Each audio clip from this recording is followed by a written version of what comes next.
दोस्तों, क्या आपको पता है मुकेश अंबानी का घर इतना महंगा है कि अगर वो चाहें तो मुंबई में एक बुर्ज खलीफा खड़ा कर सकते हैं। जब ये घर बन रहा था तो मुकेश अंबानी की रातों की नींद उड़ी हुई थी, क्योंकि इसे बनाने में उसे बरसों की कमाई का एक बड़ा हिस्सा लगने वाला था। एंटीनिया की कंस्ट्रक्शन के लिए एक नहीं बल्कि दो कंपनियों को मुंबई से आकर बनाना था।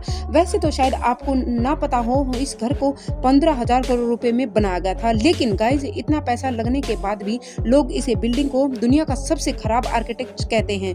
दोस्तों, मुकेश अंबानी का भाई अनिल अंबानी इस ऊंची इमारत को बनता देखकर हैरान हो गया था और उसने भी इस ऊंची इमारत को बनता देखकर इससे भी महंगा घर बनाने का फैसला किया था। उसने भी इस घर की कंस्ट्रक्शन भी एंटीनिया के साथ में ही शुरू कर दिया था। गाइस, आज की इस वीडियो में हम आपको बताएंगे कि दुनिया का सबसे महंगा और आलीशान घर कैसे बनाया गया था और मुकेश अंबानी को इस बनाने में किन किन प्रॉब्लम्स का सामना करना पड़ा था। अब आप इस वीडियो में आखिर तक जुड़े रहिए। जब मुकेश अंबानी के पिता का सन 2002 में देहांत हुआ, तब उनकी जायदाद दोनों भाइयों में यानी कि मुकेश अंबानी और अनिल अंबानी में बराबर में बांट दी गई थी। दोनों भाइयों में आगे चलकर बहुत पैसा कमाया, लेकिन अभी के टाइम में दोनों भाइयों में से मुकेश अंबानी आज भी ऊंचाइयों पर हैं, लेकिन अनिल अंबानी अपनी सफलताओं को ज्यादा देर तक बरकरार नहीं रख पाए।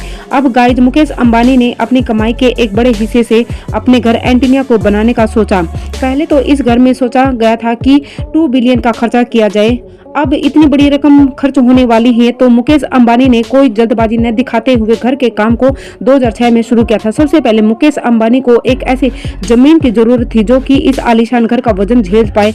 उनको मुंबई की बिजनेस रो ऑफ इन में मिल गई। मुकेश अंबानी के घर के लिए करीब 4 लाख स्क्वायर मीटर में जगह चाहिए थी और इसलिए वह जगह उन्होंने 21 करोड़ रुपए में खरीद ली थी। आपको बता दें कि आज के टाइम पर जहाँ पर ये घर है वहाँ पर पहले एक अनाथ आश्रम हुआ करता था, लेकिन अंबानी ने उस जगह को मुंह मांगे पैसे देकर खरीद लिया था। अब मुकेश अंबानी एक ऐसी कंपनी को ढूंढ रहे थे जो 15,000 करोड़ रुपए का घर बनाकर उसको एक अलग ही मुकाम दे पाए। इसलिए अनीता अंबानी ने उन डिजाइनर्स को बुलाया जिन्होंने न्यूयॉर्क के मडरीना ओरिएंटल होटल डिजाइन किया था। दरअसल अनीता अंबानी उस बिल्डिंग के डिजाइन से काफी इम्प्रेस थी। अब डिजाइन तो डिजाइनर ने तैयार कर दिया था, लेकिन अब बारी आती है एंटीनिया को खड़ा करने की। इस काम के लिए मुकेश अंबानी को आधुनिक इंजीनियर्स के साथ साथ कुछ ऐसे दिमागों की भी जरूरत थी जो कि मुकेश अंबानी के सपने को रियलिटी में खड़ा कर सके। वैसे दोस्तों, मुकेश अंबानी की एक और शर्त भी थी कि उस बिल्डिंग को 8 विक्टर्स के भूकंप से भी कुछ नहीं होना चाहिए और ना ही इस दुनिया के कोई भी डिजास्टर इस बिल्डिंग को हिला सके, और इसलिए मुकेश अंबानी ने ऑस्ट्रेलिया की 2 कंपनियों को काम सौंपा।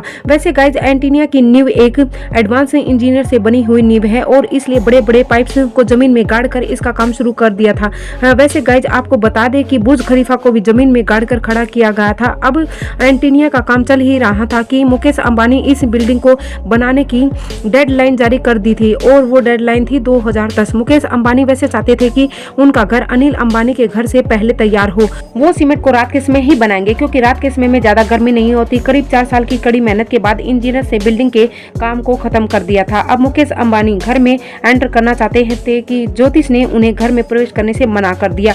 2 साल के बाद घर में एंटर करने को कहा और इसलिए 2012 में 50 से ज्यादा पंडितों को घर में बुलाकर पूजा करवाया गया। तब जाकर मुकेश अंबानी ने अपने घर में कदम रखा। वैसे गाइज, आपको बता दें कि रतन टाटा ने एंटीनिया के बारे में ये भी कहा है कि मुकेश अंबानी को भारत में इतना महंगा घर नहीं बनाना चाहिए था, क्योंकि भारत में ऐसा घर बनाना यानी गरीब लोगों के साथ भेदभाव किया था। उन्होंने कहा कि मुकेश अंबानी को ये पैसा डेवलपमेंट में लगाने चाहिए थे। वैसे गाइज, आपका इसके बारे में क्या कहना है, हमें कमेंट सेक्शन में जरूर बताएं।